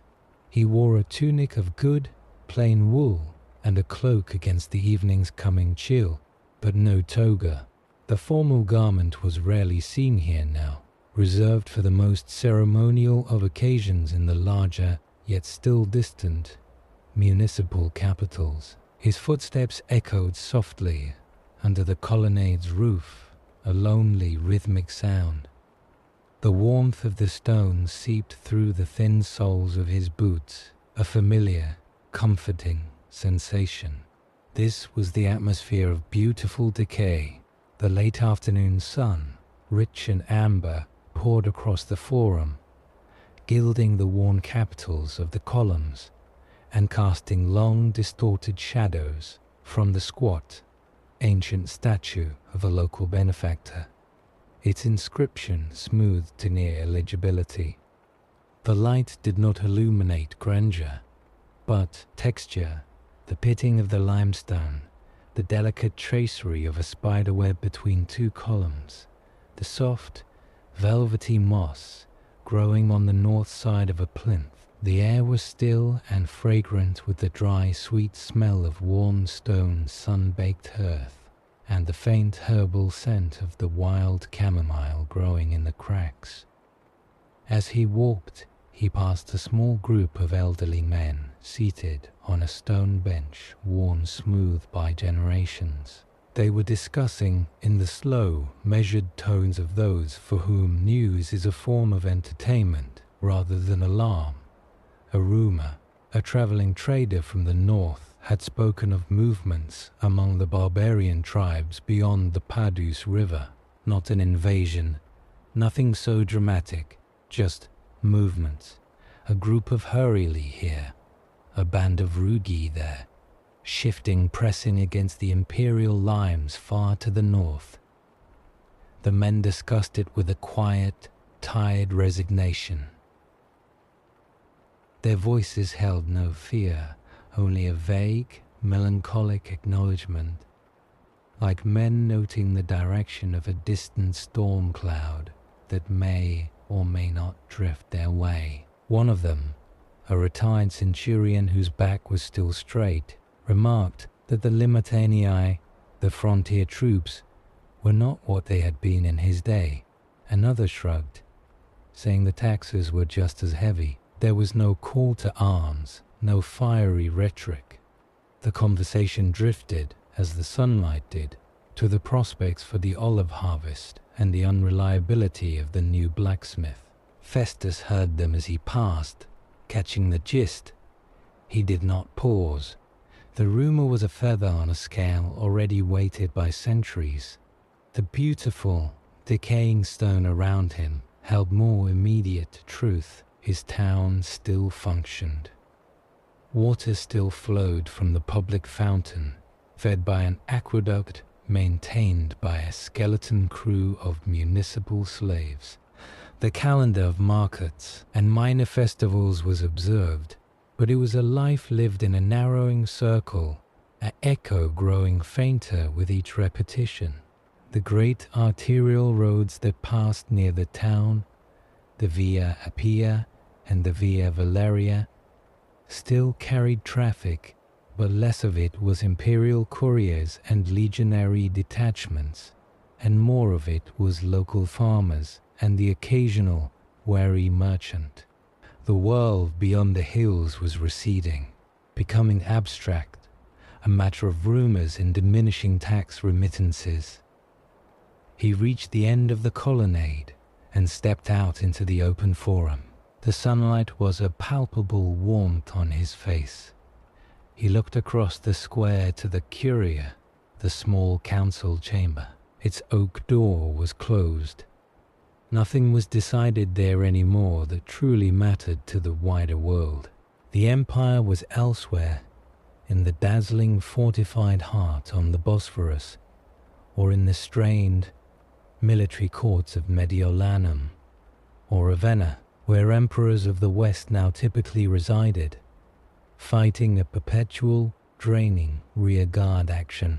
Here, in this town of warm stone and whispering weeds, The immense, millennia-long project of Rome was experiencing its gentlest possible sunset. It was not a collapse, but a softening, a gradual return to a local state of being. The stone held the day's heat as it always had, but the political and spiritual fire that had once animated the space had banked to embers, glowing softly in the rituals of daily survival and the quiet, tired discussions of old men on a bench. The echo in the west was not a cry, but a sigh, breathed into the golden, dusty light of a Samnite afternoon. The magistrate sat in his study as evening fell. The room was small, its walls lined with wooden shelves, bowed under the weight of scrolls and a few codices, the parchment cracked and brittle with age. A single high window, unshuttered, framed a square of indigo sky, where the first faint stars were beginning to assert themselves. The last of the sunset's afterglow, a memory of peach and rose, lingered on the horizon, but within the room, shadows pooled in the corners and gathered beneath the heavy oak table. The air was cool now, carrying the rich, damp scent of the coming night and the dry, papery perfume of old knowledge. Decius Valerius Festus lit a simple clay lamp, the wick caught with a soft fest, and a small, steady flame bloomed, pushing back the dark just enough to create a sphere of wavering light on the table's scarred surface. He sat, the wooden chair creaking under his weight, and from a cylindrical case of worn leather, he carefully extracted a scroll. It was Virgil, not a fine copy from a Constantinopolitan scriptorium, but a local transcription, centuries old, the papyrus crumbling at the edges like ancient leaves. He unrolled it with a tenderness that bordered on reverence, using small, polished stones to hold the ends flat. The Greek text of the Aeneid lay before him, the letters faded but still legible in the lamplight. Arma vioma ka kano. I sing of arms and the man.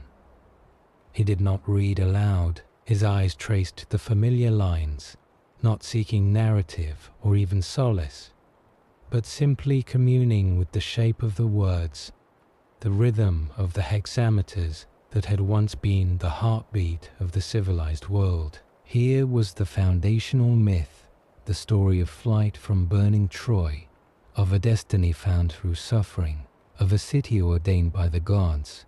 The grandeur of that epic felt both immense and impossibly distant, a story belonging to another age of the earth. The arms and the man sung of here had led to the roads, the laws, the forums, the very town in which he now sat.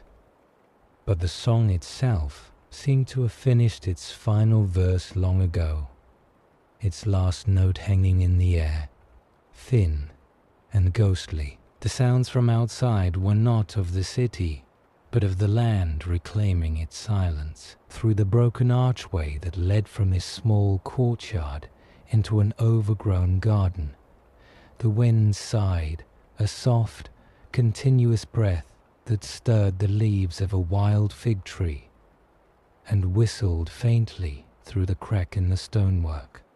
It was joined by the rhythmic chirping of cicadas, a metallic thrum that seemed to vibrate from the warm earth itself, the sound of a world indifferent to scrolls and magistrates. There was no human noise, no chatter from the tavern, no footsteps on the cobbles, no cry of the night watch.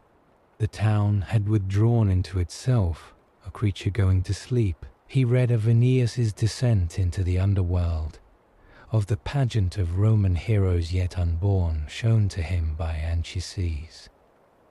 Tu regere imperio populus, Romain, memento T. Remember, Roman, to rule the nations with your power, The command felt like an echo in an empty hall. What nations the world had shifted. The power to rule had flowed east, or had dissipated into 100 local loyalties. His own rule extended to perhaps 5,000 souls in this valley, and its concerns were grain stores, boundary disputes, and the repair of the aqueduct's weakest arch. The majestic future promised in the verse had already happened, had peaked, and was now receding into the past, leaving behind this quiet room, this crumbling scroll, this listening silence. There was no dramatic fall, no climactic crash. There was only the gentle acknowledgement of change, as quiet and inevitable as the movement of shadows across the floor. The empire was not being toppled. It was being gently set down. Its immense weight slowly redistributed until it became one with the ground upon which it had stood. The idea of Rome, the eternal city, the unbroken thread, would persist, but its political reality in these western lands was dissolving like salt in warm water, leaving behind a rich residue of language, law, and stone, but no longer a sovereign force.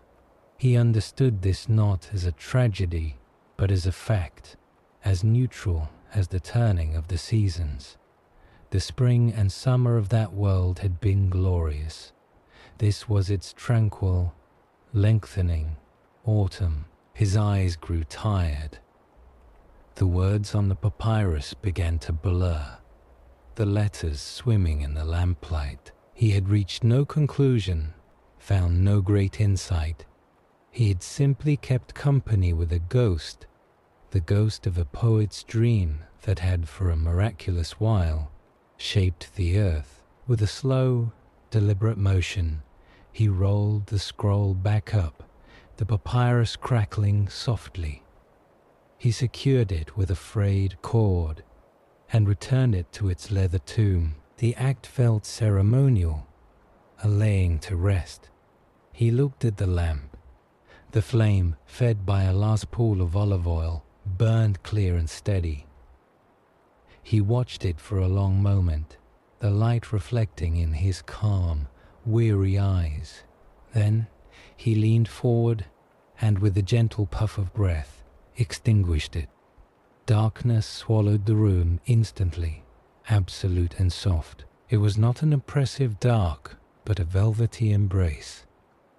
Through the window, the stars now shone with cold, sharp brilliance in a sky of perfect black. His eyes adjusted. The shapes of the shelves, the table, the chair, emerged as deeper pools of shadow within the gloom. He sat there, motionless, for several minutes, listening to the wind and the cicadas, feeling the cool air on his skin, a part of the night now. The final image began as a slow, impossible pull back from the town. The perspective lifted silently from his dark study, rose above his tile roof, above the forum, with its sleeping colonnade, above the clustered houses of the town. The settlement became a silhouette, a jagged, dark shape nestled in the fold of the hills, its outlines softened by the starry night. No light showed. It was a place at rest. The winding ribbon of the Roman road, visible as a pale, ghostly line in the starlight, emerged from the town's gate and led away south towards Latium and Rome, north towards the mountains and the distant, troubled frontiers. It stretched into the darkness, its straightness a final, fading assertion of order against the organic curves of the land, until it too was swallowed by the blackness of the hills. The town was silent, the empire was silent. The stars which had witnessed the ploughing of the pomerium and the lighting of Vesta's flame, which had looked down the debates in the forum and the watchfires on the Germanic frontier, now shone on a scene of perfect peace.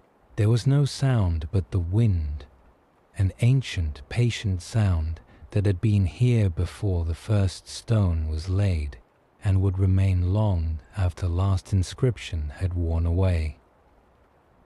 The long story had reached its gentle end, not with a period, but with an ellipsis, trailing off into the quiet, star-dusted darkness.